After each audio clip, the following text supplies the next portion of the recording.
My name is Gerald Whitman, and I am 76 years old, though if you ask my daughter or my grandson, they would probably tell you I am already half in the grave, an old relic clinging to the walls of a house that should have been emptied years ago, a house they say no longer belongs to a man like me, but to the new generation who knows better, who understands modern life and finances, who can turn memories into profit and clutter into investments.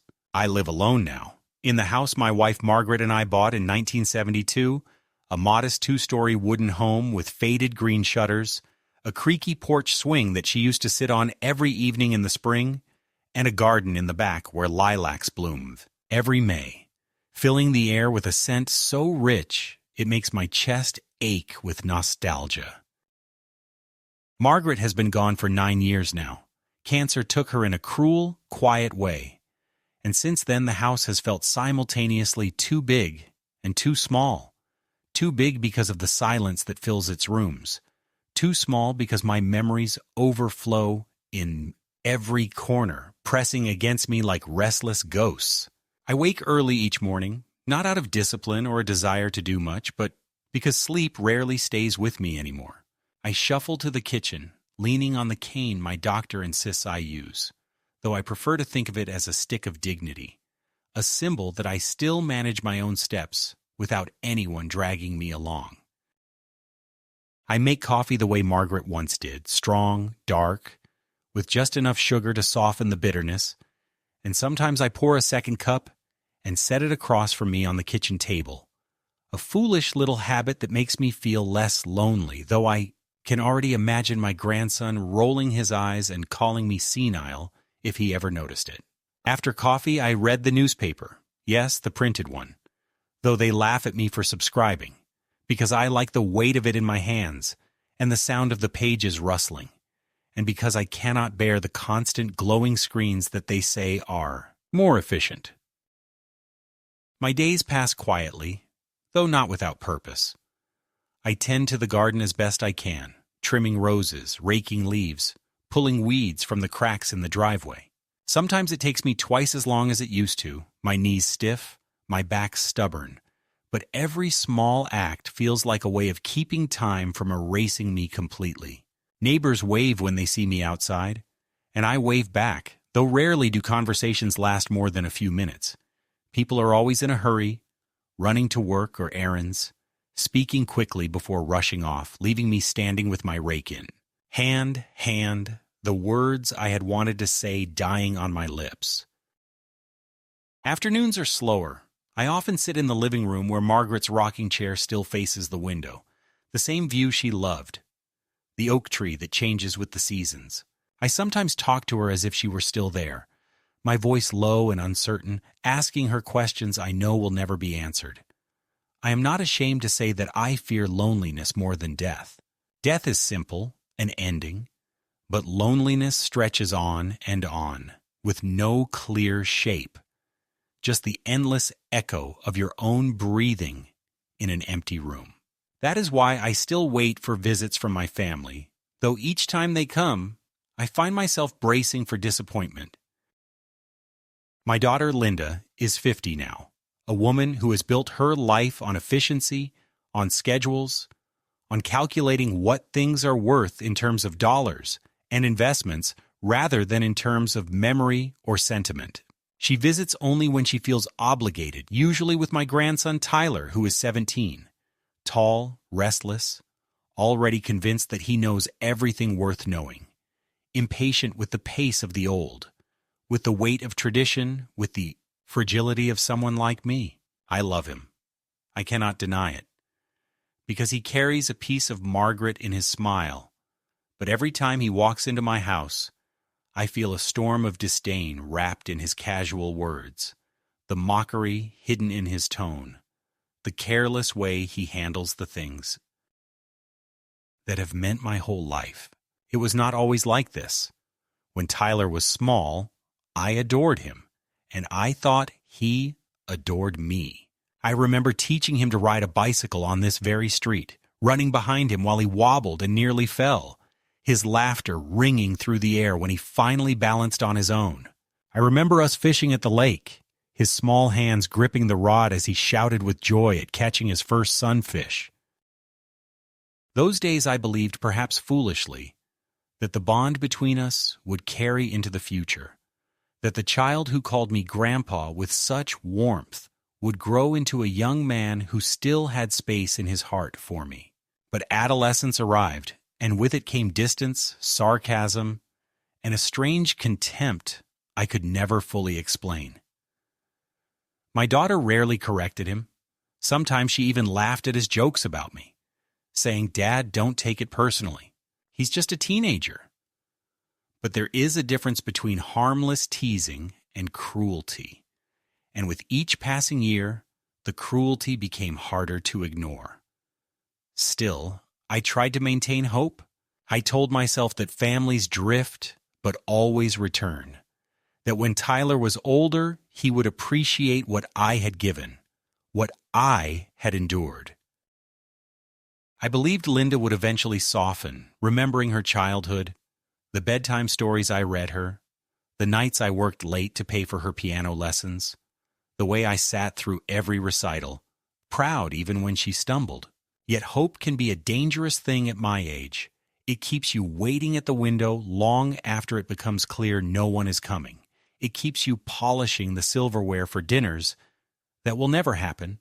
It keeps you setting 2 cups on the table even though you know one will remain untouched. Recently, however, there has been a new undercurrent, something sharper, something that unsettles me. Linda has begun to speak more directly about my future, about the supposed impracticality of an old man living alone in a house like this, about how unsafe it is for me to manage stairs, about how much simpler life would be if I considered a retirement community. She uses words like practical, logical, sensible, but I hear only disposable. Tyler, meanwhile, has absorbed her tone and amplified it, making cruel little comments about how I won't need this house much longer, or how the best thing about retirement homes is that they recycle the furniture. I try to laugh it off, though it cuts deep, because to protest would only make me look weak, and weakness is what they expect. So here I remain, day after day, a man in a house full of echoes, clinging to rituals that keep me sane, but sensing that the ground beneath me is shifting, that something is coming I cannot prevent. I feel it in the way Linda pauses when she looks around the rooms, not as if she were visiting her father, but as if she were measuring square footage. I see it in Tyler's restless hands when he flips through my books without care, tossing them back on the shelf as though they were clutter, not the accumulated wisdom of a life. And I feel it in the heaviness that settles in my chest each night when I turn out the lights, when I ask Margaret silently whether I am a fool for holding on, for believing that love and respect are debts that cannot be erased. This is the world I inhabit at the beginning of my story. A quiet house that no longer feels safe, a family that no longer feels like family, and a man who has lived long enough to know that the greatest betrayals do not come from strangers, but from the ones you raised, the ones you loved, the ones who one day look at you and no longer see a father or a grandfather, but only an obstacle, something in the way of their plans, something they are willing to push aside.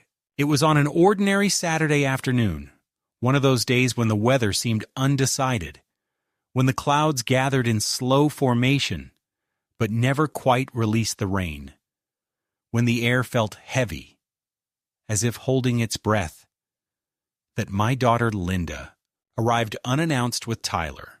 I had been in the back garden pruning the roses, struggling with the clippers, bending slowly, careful not to let my knees betray me, when I heard the sound of a car door slamming, followed by laughter that did not belong to this house. At first, I felt a flicker of hope. Perhaps they had come simply to visit.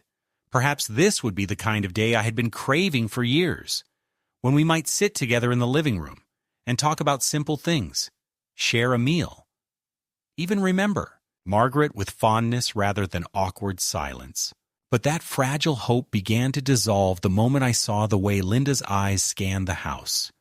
As she walked up the path, her gaze not soft with nostalgia, but sharp and calculating, as though she were appraising a property rather than stepping into her childhood home. She hugged me quickly, the way one greets a colleague, and Tyler gave me a half smile, muttering, "Hey, Grandpa," with the flatness of someone forced to acknowledge a stranger.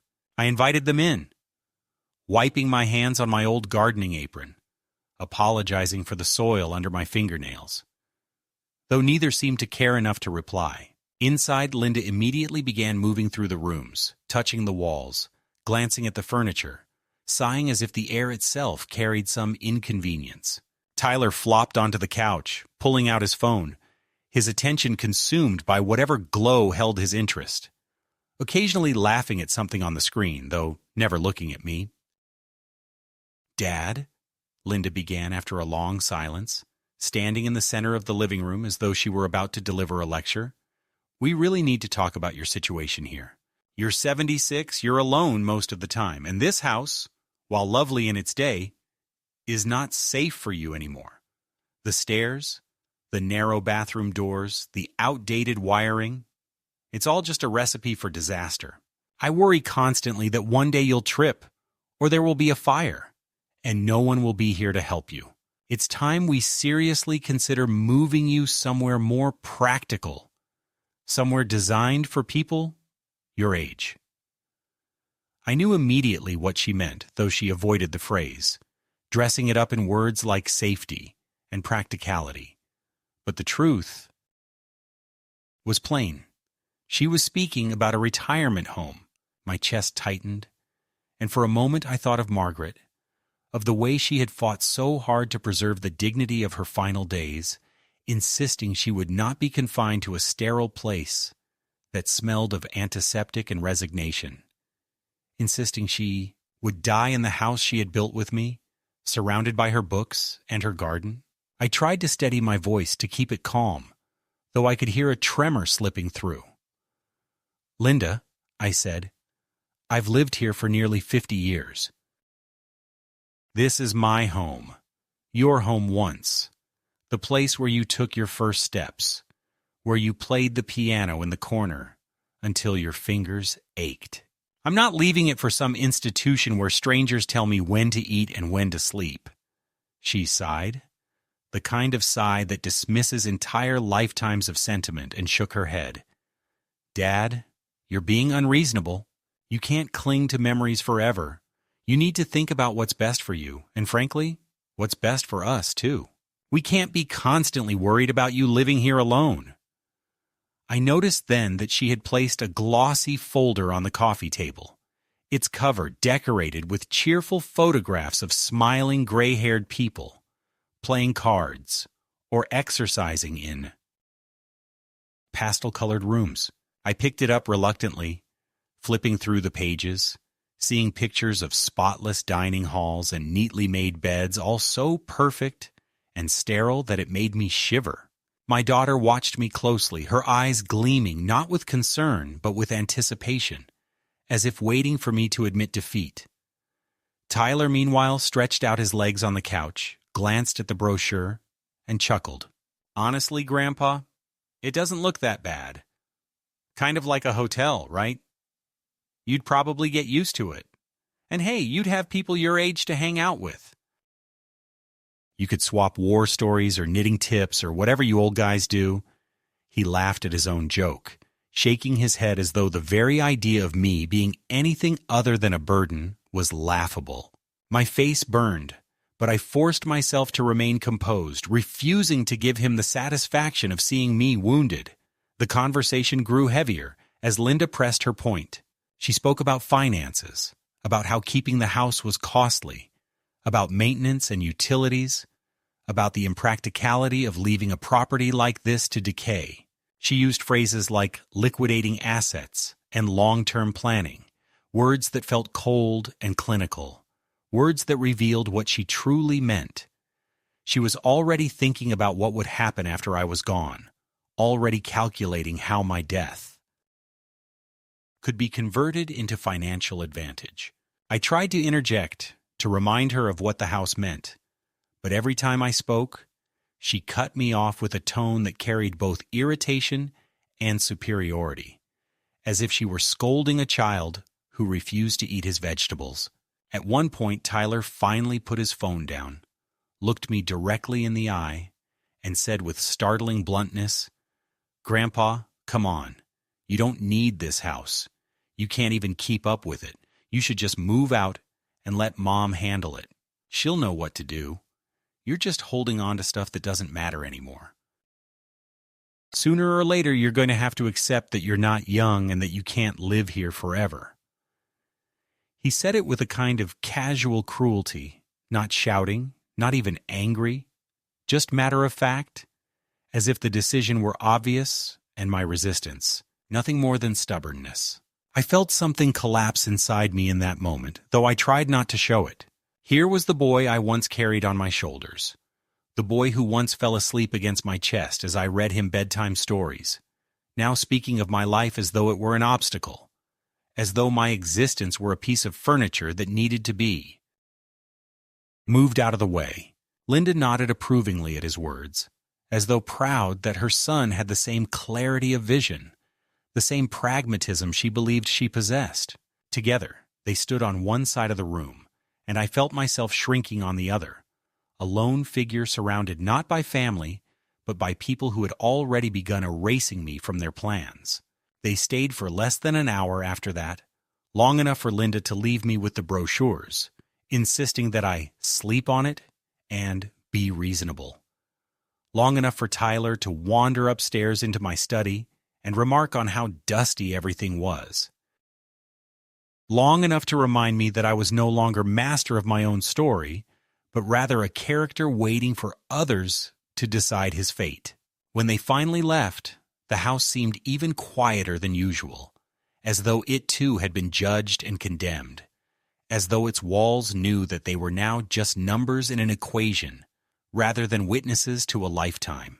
I sat alone at the kitchen table for a long time, staring at the second cup of coffee I had poured for Margaret, which had gone cold, untouched, just like me. The brochures lay spread out before me, their glossy images taunting me with a future I refused to accept, a future that smelled not of lilacs or roses, but of bleach and resignation. My daughter's words echoed in my mind, and Tyler's casual contempt replayed itself again and again, and I realized that the foundation of my world had shifted. This was not just a conversation about safety or practicality. It was the first open declaration that my life, as it was, no longer belonged to me. A week after that visit, when the air between us had already been poisoned by words I could not forget, Linda called to say that she and Tyler would be stopping by again, this time to help me with a few things around the house. I did not ask for help, nor did I want it. But the way she phrased it made it sound less like an offer and more like a declaration, as though my home were already half theirs, a place they could enter and rearrange as they pleased. I spent that morning trying to put the rooms in order, polishing the wooden banister that Margaret had loved to run her hand across, dusting the shelves, even vacuuming the worn carpet in the living room, though the machine rattled so badly I feared it might break apart in my hands. I wanted the house to look like a place of dignity, not the decaying space they already imagined it to be. But deep down, I knew nothing I did would change the way they saw me. When they arrived, Linda carried a stack of plastic storage boxes, the kind you buy when you want to empty a life into labeled compartments, and Tyler carried nothing at all, walking inside as though the place already belonged to him. He immediately kicked off his shoes and stretched himself across the couch, scrolling through his phone with the air of a landlord inspecting his tenant. Linda smiled tightly, that smile she uses when she thinks she is being kind, but in fact is reminding you of her authority, and said, "Dad, we thought it would be good to start going through some of your things, you know." decluttering, getting rid of the old stuff that just takes up space. It'll make it easier for you. And when the time comes, she caught herself, but the pause hung heavy in the air. It will make everything more manageable. I wanted to protest, but before I could find the words, Tyler had already pulled one of my old photo albums off the shelf, flipping through the pages with careless fingers, smirking at the black and white images of family picnics. Margaret in her wide-brimmed hat, Linda as a child holding a toy doll. "Wow, Mom, look at this," he said with a laugh, turning the book around so she could see. "Grandpa actually used to have hair. And you look like some kind of farm kid. No wonder you hate these old pictures. They make you look poor." Linda gave a small chuckle, the kind that is half embarrassed, half condescending, and said, "Tyler, be respectful," though the way she said it carried no weight, no rebuke, just a performative reminder, as though she were checking a box on a parenting list. I felt my stomach tighten as I walked over and gently took the album from his hands, closing it carefully, holding it against my chest as though shielding Margaret herself from his mockery. "These are not just old pictures," I said, my voice trembling more with grief than anger. "They are memories. They are our lives, and they are not for you to laugh at." Tyler rolled his eyes, muttered something about old people being too sensitive, and returned to his phone. Linda, however, pressed forward with her mission, opening closets, pulling out coats that had hung untouched since Margaret's passing, holding them up and saying things like, "Do you really need this, Dad? Wouldn't it be better to donate?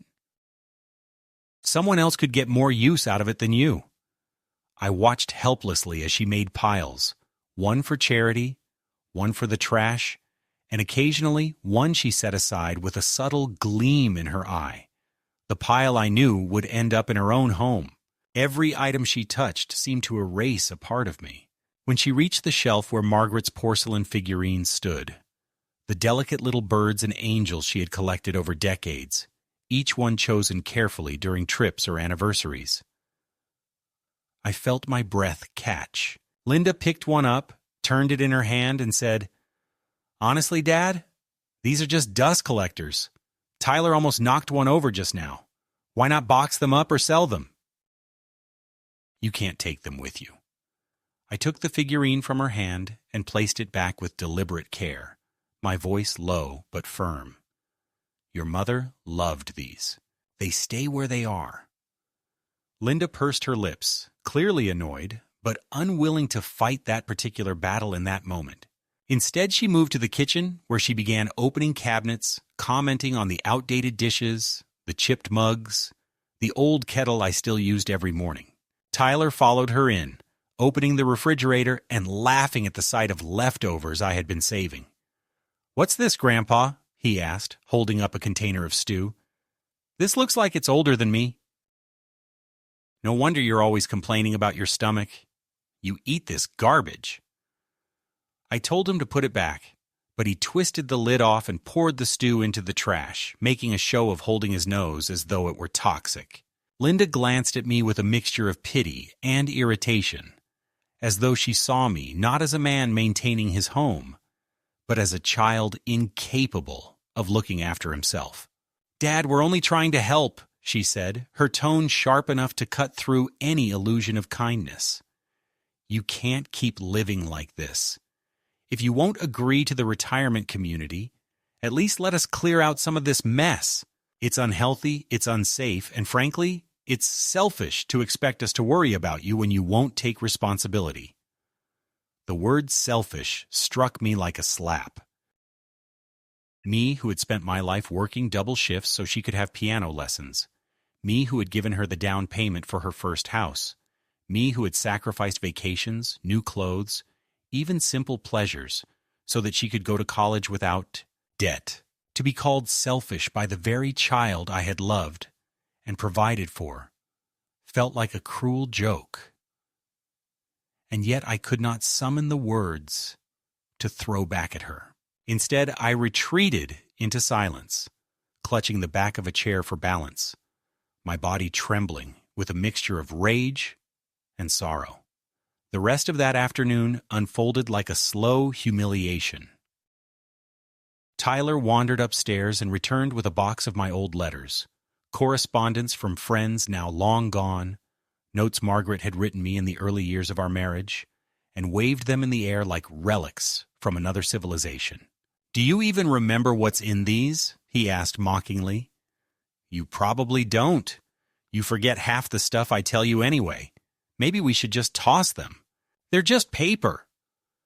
I snatched the box from him, my hands shaking, my voice barely more than a whisper.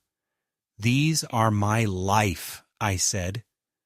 But he had already turned away, smirking, as though my words were nothing more than the ramblings of an old fool. By the time they finally left, taking with them 3 boxes of clothes and dishes they insisted were for donation, the house felt stripped, not just of objects, but of its very spirit. The rooms seemed smaller, emptier, colder. I sat alone in the living room, staring at the spaces where things once stood, and I realized that this was only the beginning. They had crossed a threshold, moved from suggestion to action, from words to deeds, and I had allowed it. My authority over my own home had been undermined, and my grandson had spoken to me not as family, but as a usurper, waiting for me to fall. That night, as I lay in bed, unable to sleep, I thought of the way Tyler had laughed while holding my letters, the way Linda had dismissed Margaret's figurines, the way they had called me selfish for clinging to what little still anchored me to this world. I felt a deep unease settle in my chest, heavier than the weight of age, heavier even than grief. It was the knowledge that this was not just about clutter, not just about safety, but about erasure, about a slow dismantling of my life while I was still alive to watch it. And I knew, though I could not yet admit it aloud, that worse was coming, that the day would arrive when they would not simply suggest I move aside but would demand it, and that I would have to decide whether to yield or to resist in the only ways left to me. The breaking point came on a gray afternoon when Linda announced that she and Tyler would be coming over to help move some furniture.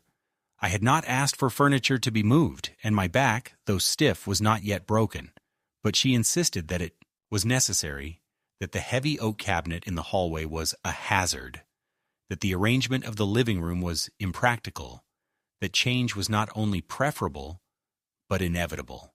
I knew better than to argue, because when Linda arrived with that determined set in her jaw, no resistance of mine ever seemed to matter. Tyler followed her into the house with the swagger of someone entering enemy territory already conquered, his eyes sweeping the walls and floors as if calculating their value, his footsteps loud and careless, his energy impatient and scornful. They had already decided what would be moved, before I even understood the plan. Linda ordered Tyler to take the armchair, Margaret's armchair, the one where she had sat every evening of her last years, and push it toward the far wall. I objected, my voice strained, reminding them that it was not just an armchair, that it was a part of her, that I liked it where it stood because I could still see her there in memory. Linda shook her head in that exasperated way, as though I were a stubborn child refusing to tidy his room, and said that nostalgia could not dictate safety, that the room needed to be more open. Tyler smirked as he grabbed the chair, muttering under his breath that it smelled like old lady dust. I stood there, my hands trembling on my cane, watching him drag the chair with no reverence, no hesitation, and I felt as though something sacred were being defiled before my eyes. But it was what came next that etched itself into my bones. They decided to move the oak cabinet, the one Margaret and I had bought early in our marriage, a solid piece of furniture that had held our dishes, our family photographs, and later, after she passed, the keepsakes I could not bear to part with. Tyler braced himself against it, eager to display his strength, while Linda instructed me to stand aside, her tone firm, commanding, leaving no room for dignity. As Tyler pushed and pulled, the cabinet shifted unevenly, its weight awkward, its footing unstable on the old hardwood floor. He grunted, straining, his teenage bravado colliding with the reality of an object heavier than his pride anticipated. Then, in that moment, when the cabinet teetered slightly and he barked at me, "Move, or I'll move you," something inside me hardened. The words were not a joke, not teenage sarcasm, but an order, a dismissal, a threat wrapped in youthful arrogance. I looked at him, really looked, and for the first time I saw not my grandson, not the boy who had once held my hand with trust, but an adversary who saw me as an obstacle, who would sooner push me aside than acknowledge my worth. In that instant, my body chose before my mind did. I stepped aside not out of fear, but out of a grim, silent defiance, a refusal to be pushed like a piece of furniture. And as I shifted my weight away from his path, Tyler's foot caught on the edge of the rug. His balance wavered, and with a startled cry that still echoes in my ears, he fell backward down the short staircase that led to the lower landing. The thud of his body striking wood was sickening, sharp, final in its sound, followed by a silence so heavy it seemed to smother the air itself. Linda screamed, rushing toward him, her voice shrill with panic, calling his name, shaking him as if she could undo gravity itself. He groaned, his face twisted in pain, his leg bent at an unnatural angle. And for a long moment I could not move, my hand gripping the doorframe, my breath caught somewhere between horror and a strange, cold inevitability. I had not touched him, had not lifted a hand against him, and yet it was my choice, my deliberate decision not to intervene, that had let him fall. When the ambulance came, the house filled with the wail of sirens, the rush of strangers in uniforms, the chaotic energy of emergency. I stood in the corner, forgotten, while Linda wept and barked frantic answers to the paramedics, her voice accusing even in its desperation. Tyler was carried out on a stretcher, pale, trembling, gasping through clenched teeth as they stabilized his leg. And in his eyes, for one fleeting second, I thought I saw not just pain, but hatred, as though he already blamed me for stepping aside. After they left, after the noise faded and the house sank back into silence, Linda turned on me with a fury I had never seen in her before. "How could you just stand there?" she demanded, her face blotched with tears and anger. "He told you to move because you were in the way. You could have helped him, steadied the cabinet, caught him. But you just stepped aside and let him fall. Don't you understand? He could have been killed." Her voice shook with rage, but beneath it I heard something else. An accusation that reached beyond the fall. An accusation that I was already guilty of being old, of being useless, of being a man whose existence endangered, rather than protected. I tried to explain that I had not meant for him to fall, that it had happened too quickly, that he had been reckless, that his words had cut through me in a way I could not explain. But she would not hear it. She turned away, gathering her coat, muttering that she had known this house was dangerous, that I had been too stubborn to see reason, that now Tyler was suffering because of me. And then she was gone, leaving me alone in the same room where Margaret's chair sat displaced, where the cabinet leaned awkwardly against the wall, where the air still carried the echo of Tyler's threat and his fall. That night I did not sleep. I sat in the dim light of the living room, staring at the empty space where the accident had unfolded, my mind replaying it over and over, searching for the exact second where I could have done differently, where I could have reached out, where I could have been the grandfather they wanted me to be rather than the man who stepped aside. And yet, each time I replayed it, I felt the same chilling truth. I had chosen not to intervene, not to protect him, not to absorb yet another insult to my dignity. For once, I had chosen myself. And though guilt gnawed at me, though fear whispered of what Linda might say to others, though I imagined the accusations that might come, there was also something darker, something I dared not name, a quiet, unsettling relief, as though fate had delivered its own judgment in my silence. The days following Tyler's fall blurred into a heavy haze of unease, a silence that stretched longer than any silence I had known before. The house itself seemed unsettled, its walls carrying the memory of the thud, the scream, the sirens. I tried to distract myself with ordinary tasks, watering the garden, polishing the kitchen table, sorting through my books, but each motion felt hollow, as if I were moving through a dream I could not wake from. I waited for news, waited for a phone call from Linda, but none came, and with each passing hour the weight of her absence grew heavier, feeding a fear I did not want to name, that she was not merely angry, not merely hurt, but plotting, preparing, something far more dangerous than silence. When the call finally came, it was not from Linda, but from a doctor at the hospital. He told me that Tyler had undergone surgery for his broken leg, that the operation had been successful, but that recovery would be long and difficult. He spoke with the detached professionalism of someone delivering neutral facts, but in his tone, I detected a subtle hesitation, as though he had been instructed to tell me no more than the bare minimum. I thanked him, hung up the phone, and sat staring at the receiver, realizing that Linda had not wanted me to hear the news directly from her. That omission, small on the surface, felt monumental, a sign that a deeper wedge had been driven between us. The next day she appeared at my door. Her knock was not the soft, uncertain knock of a daughter visiting her father, but the hard, deliberate pounding of someone announcing authority. When I opened the door, she did not step inside immediately. She stood on the porch, arms crossed, her expression tight with restrained fury, her eyes fixed on me with an intensity that made me feel as though I were the one who had committed a crime. "We need to talk," she said, her voice cold, each word clipped like the snapping of a thread.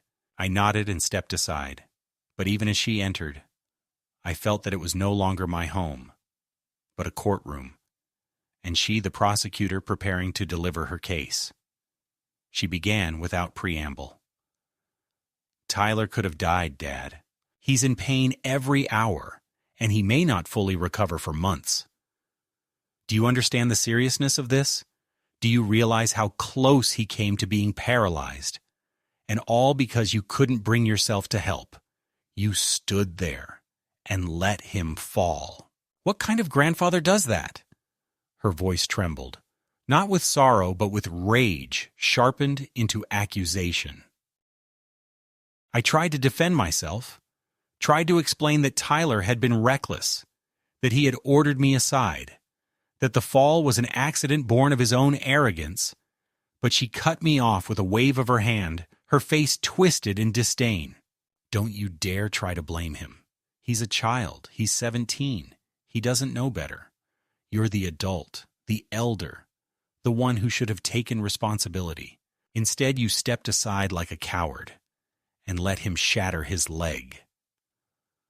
The word coward struck deeper than I could admit, because part of me had wondered the same in the sleepless nights since the fall.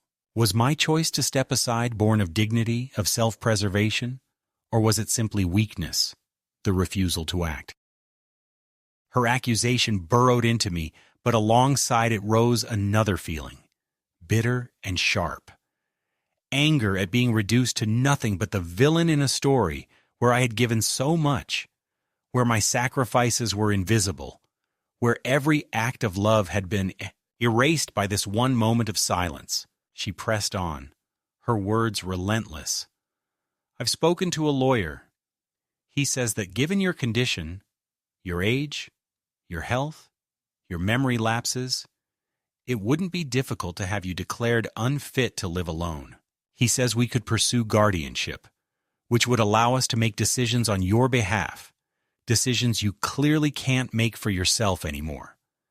This house, your finances, your medical care, it could all be placed under proper supervision. And after what happened with Tyler, don't think for a second that a judge wouldn't agree. You're a danger to yourself and to others.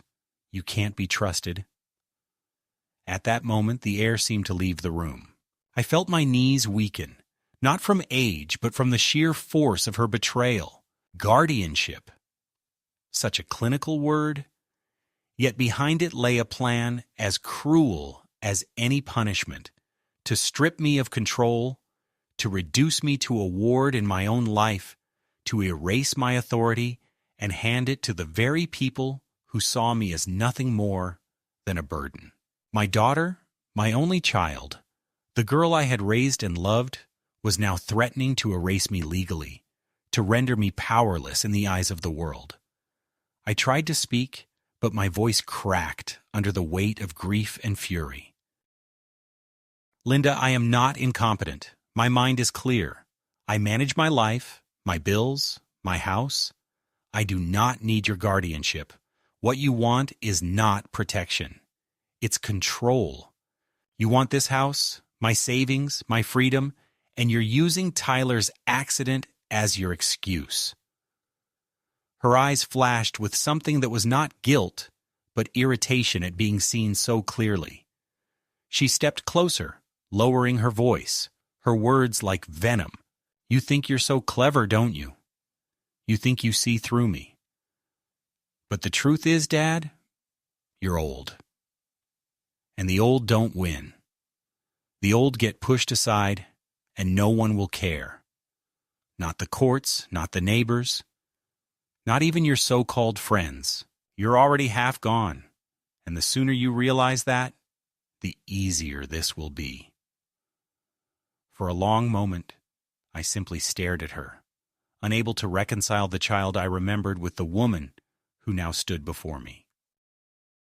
I thought of the nights I had carried her feverish body to the doctor, the mornings I had packed her school lunches, the years I had labored at work so she could have a chance at a life better than mine. And here she was, stripping me down to nothing, not even a father anymore, just a legal problem to be solved, a stumbling block in the way of her inheritance. But it did not end there. A few days later, I received a call from the bank, asking for confirmation about a request to access one of my accounts. Confused, I went in person, only to discover that Linda had already tried to withdraw a large sum, claiming she had authority to manage my finances due to my declining mental state. The manager, whom I had known for years, had refused without my explicit consent, but the attempt alone chilled me to my core.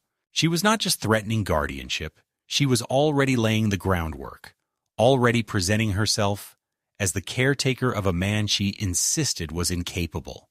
The humiliation deepened when neighbors began to ask subtle questions. One stopped me at the mailbox and asked gently if I was doing all right, mentioning that Linda had told her I was becoming forgetful, that I sometimes left the stove on, that I had wandered outside in the middle of the night confused. None of it was true, but the pity in the neighbor's eyes burned worse than if she had accused me outright. It was clear. Linda was building a case, crafting a narrative of my decline, spreading seeds of doubt so that when the time came, the world would already believe I was failing. Even Tyler, recovering in his cast, played his part. When I visited him at the hospital, he refused to meet my gaze, staring instead at the television as though I were invisible. Finally, he muttered, "Mom says you just stood there and watched. She says you didn't even care if I died. Is that true, Grandpa? Did you just let me fall because you wanted to?" His words pierced me more than any lawyer's threat, because behind them was not only accusation, but a seed of belief, planted by Linda, nurtured by her whispers, turning my own grandson against me. forever. I left the hospital that day with a heaviness I could barely carry. The betrayal was complete. My daughter had turned my love into weakness, my grandson into an enemy, my dignity into evidence against me. And yet, beneath the despair, another feeling began to stir. A quiet, steady determination. If they were willing to erase me, then I would not go quietly. If they wanted to take my house, my freedom, my life, then I would fight, not with fists or shouting, but with the resolve of a man who still knew who he was, who still remembered the truth, who still believed that even in old age, dignity is not surrendered but defended. I did not sleep the night before the conversation because I understood that whatever I said would either end the slow erasure of my life or seal it. And so I sat at the kitchen table with the lamp turned low and the house breathing its old wooden breath, and I sorted papers into 3 neat stacks, one for the bank, one for the lawyer, one for the doctor, touching each page as if it were a talisman, reminding myself that in a world where my words had begun to count for less, signatures and seals and dates still had weight. In the morning, I dressed in my best jacket, the one Margaret liked because it made me stand straighter, and I drove myself, deliberately, carefully, without the tremor Linda had been whispering about, to the hospital where Tyler was recovering. And I asked the nurse to tell my daughter I was downstairs. When she came into the cafeteria, she came with a look I had never seen so perfectly arranged on her face, a blend of martyrdom and impatience and triumph, as if she were about to preside over an intervention, as if I were a bottle that needed to be corked and stored on the proper shelf. I did not ask her to sit.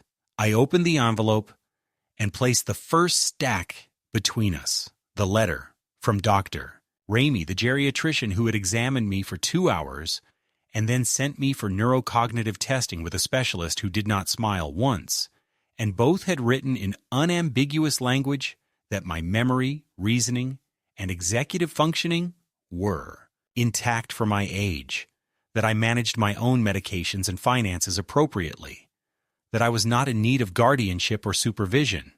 I let Linda read the lines, watch the way her eyes tried to skim past the conclusions, as if speed could blur a verdict. And when she lifted her head to say those doctors didn't know me the way she did, I slid forward the second stack.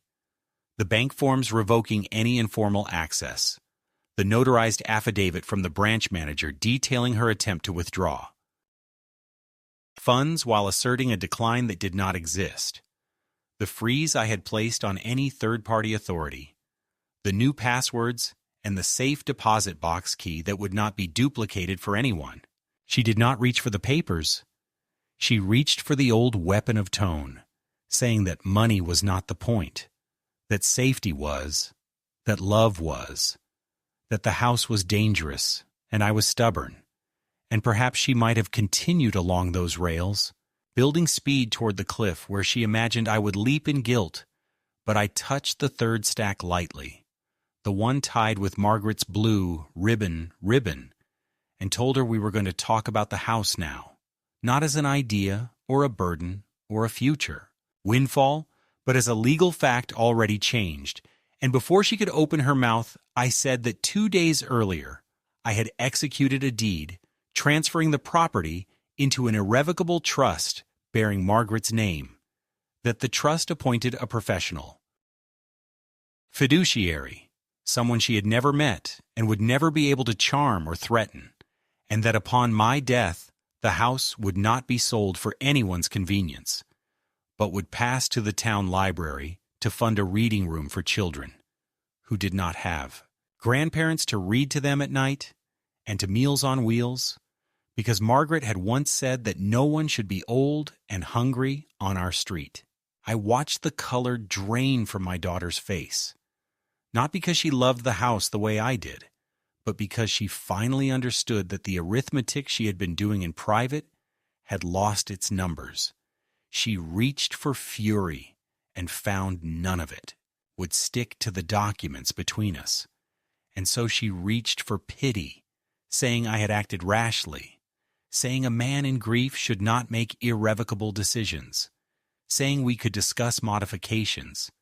And I told her with a calm, I felt down in my bones, that there would be no modifications, because for once in the long history of our family, I had done something that could not be overturned by her impatience or her strategies, that I had chosen the memory of a woman who treated love like a promise, over the appetite of a daughter who treated love like a lever.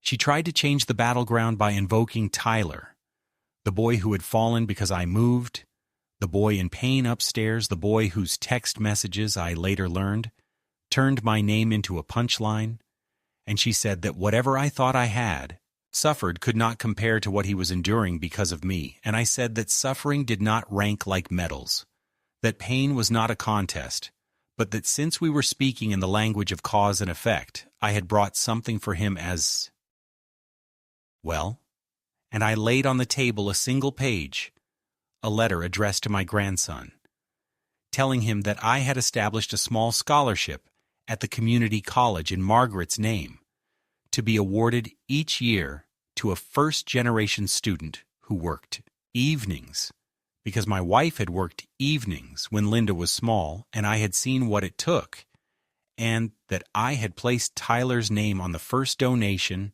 not as a beneficiary, but as the reason, a public note that said this gift was made in honor of a young man who would learn that strength is not measured by the weight you shove, but by the weight you choose to carry, and that when he was ready to talk to me as a man to a man, I would be here. I watched my daughter's mouth open in disbelief, because she had expected either vengeance or surrender, not that unfashionable combination of judgment and mercy. And for a brief second I recognized the little girl she had been, the one who cried when stories ended where kindness had been possible. She recovered quickly, because she always did, and said something about lawyers and contesting and undue influence, and the ridiculousness of donating a perfectly good house to strangers when flesh and blood had needs. And I told her that flesh and blood were not bonds, that they were biology, and that the only bonds that mattered at the end were the ones woven from acts repeated until they became a kind of trust, and that she had broken that trust so often that even the house, dumb wood and plaster that it was, seemed to flinch when she crossed its threshold. She called me cruel, called me theatrical, called me unwell, and I let the words drift past like gnats, because I had brought one last thing, a small recorder the size of a thumb that the neighbor's boy had helped me purchase, and which I had placed on the hallway table the day they came to move the oak cabinet. Not as a trap, but as a witness for me, and I pressed play. And there, amid the scrape of wood and the grunts of effort, came Tyler's voice, clear as a bell, the line that had been eating me from the inside since it was spoken, move or I'll move you, and then a scuffle, a stumble, a hard tumble followed by Linda's cry, not because I wanted to humiliate them, but because I wanted the truth to sit at the table with us for once.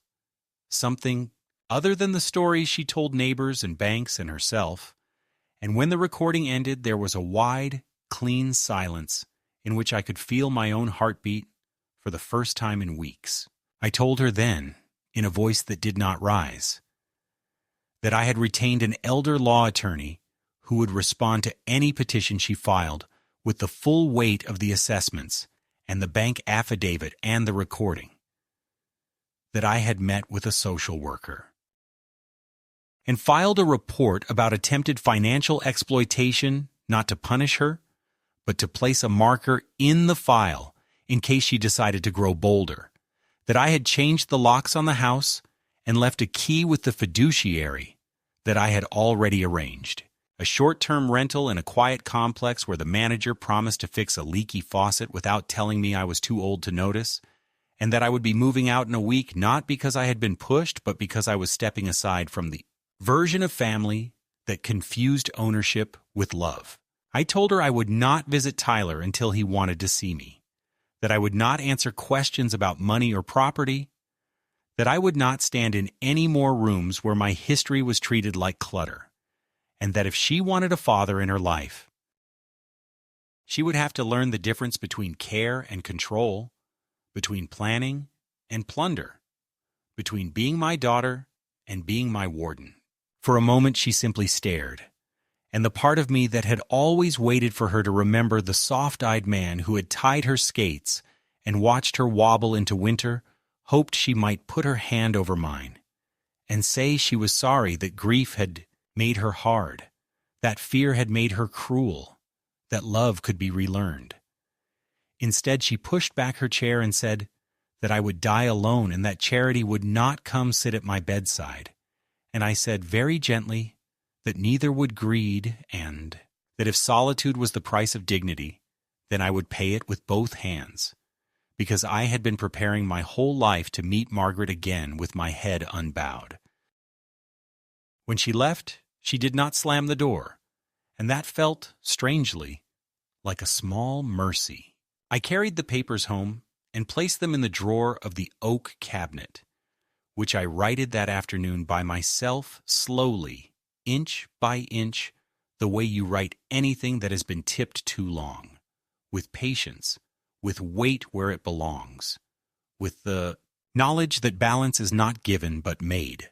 I moved out a week later, the way a man eases himself into cold water, slowly and without spectacle, taking only what I could carry in 3 trips down the stairs: the framed photograph of Margaret on our first spring in the house, the box of letters that smelled faintly of cedar and dust, the cookbook with her penciled notes in the margins, and the small radio that still catches the ball games through a friendly haze. The rest I left to the trust and to time, closing the door behind me with the quiet certainty that the house would survive me in a way I could respect. The apartment surprised me by not being a step down but a step sideways, a second-floor corner with a railing that looked toward a pond, where geese held their slow arguments at dusk, neighbors who nodded from their thresholds without asking what I owned or what I would leave them, and a manager who fixed a sticky window in 20 minutes and then asked me about Margaret as if he were setting a chair for her at the table. I learned the new noises and the new light, the way morning puddles on the kitchen tile, like a patient lake, the way a night breeze turns the blinds into an instrument, and I set my days in order. Coffee for 1, walks at 9 when the air is cleanest, a chair under the maple by noon, with a library book and the soft permission to read the same page twice, and on Thursdays a bus to the old downtown where I volunteer an hour at the children's section and read aloud from the books Margaret loved, because if a person cannot carry a house forward, he can at least carry its voice. Linda called twice from numbers my phone did not recognize, and I did not answer. And when she sent a letter that spoke about pain and fairness and the coldness of legalese, I wrote back in my slow hand that I would speak with her gladly whenever we could talk without money between us like a third person, that I would meet her in a church or a park or a diner with cracked vinyl, that I would listen longer than I spoke if she could promise not to turn my life into a ledger. I sealed the envelope, without triumph, walked it to the blue mailbox by the bus stop, and felt a small peace that had nothing to do with winning and everything to do with drawing a line that even I could keep. The trust papers settled like a flock coming to ground. Records filed and keys exchanged and a calendar date circled for the library plaque. And I began to understand that dignity is not a feeling, but a posture, something you hold even when no one is. Watching, a way of saying to the world, I am still here in the shape I choose. The opening of the children's reading room arrived on a Saturday, bright enough to make strangers gentle, a crowd of mothers and grandmothers and a few fathers holding strollers like shields. a ribbon stretched across the doorway that made me think, not for the first time, how many things in this country begin with scissors. A librarian with a velvet voice thanked donors in the general way institutions must, and when she said Margaret's name, the room turned its head toward me, as if the sound were a bird, and I rose and nodded and did not speak, because this was not a day for speeches, but for use. I read the first story to a floor of small listeners who interrupted bravely with questions, and when I finished, a boy asked if the lady in the picture frame on the table was my wife, and if she liked cookies, and I said yes to both, and the room laughed the good laugh that gives more than it takes, and I felt, for the first time in years, that I had not only kept a promise, but made one. I was packing the books back on their cart when Tyler came in on a crutch he mostly carried rather than used, taller than my memory of him, and paler. With a look I had not seen since he was 10, and lost his laces under a couch, a look that asked for help without knowing how to ask. He stood beside the plaque as if it might read him back, then drifted to my table and said my name, the way a person tries the temperature of water with a finger, and I said his name back, and we let the air be what it was. He did not apologize with words because boys rarely do, but he spoke about the physical therapist who told him that strength will return if he is disciplined. He spoke about nights when pain makes a person reasonable. He spoke about watching the recording once alone and once with his mother and hearing his voice come back at him like a cold door, and when he said he was ashamed, he didn't look at me, but at the book cart. Which was apology enough, he asked, in a voice that avoided pride like a pothole. Whether the scholarship with his name on it meant he could take a writing class at the community college, because the fall ended the season and his chances, and he didn't know what came next. And I told him that the letter was not an accusation but an invitation, that the gift was his to pass on by becoming someone who made gifts of himself, that he was welcome to walk with me to the diner across from the bus stop where the coffee is better than you expect, and that we could talk there about stories that begin with falling and end with standing anyway. We ate with the uneasy concentration of men who both want to mend and fear being mended. And before he left, he reached into his jacket and handed me the bicycle bell I had once mounted on the blue Schwinn. And he said he had kept it for a long time because he liked the sound.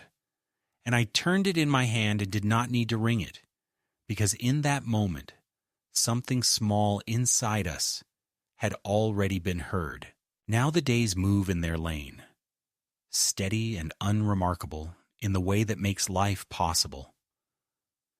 The geese yelling their philosophies at sunrise, Silas downstairs arguing with his radio, the Thursday bus arriving with a sigh that sounds like forgiveness, and sometimes, not every week, but often enough, Tyler meets me at the library and sits in the back while I read, and afterward he carries boxes without making a ceremony of it.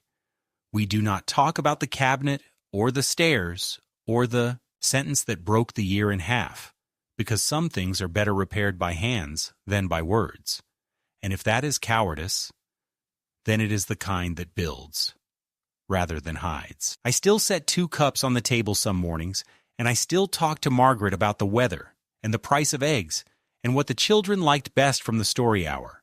And sometimes I bring the 2nd cup to the maple and pour it at the roots, because love should go on doing some good in the ground. Linda has not answered my letter, and perhaps she never will. And perhaps time will bring her to a bench I can bear.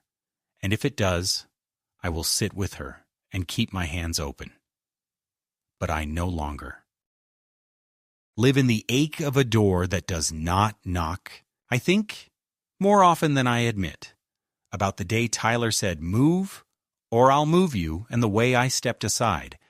And I understand now that what looked like retreat was the first true step forward, that a man can remove himself from the path of contempt and still not abandon anyone, that stepping aside is not surrender when it clears a place for something honest to walk through. If the end comes with no one in the room but the maple and the geese and the librarian shelving the last book of the day, I will not call that loneliness. I will call it a house made of the right kind of quiet, a room where a life can sit down and rest. And if there is a final sentence to be spoken about me, let it be this: I did not move the boy, I moved myself. And in doing so, I found the straightest way back to being a person.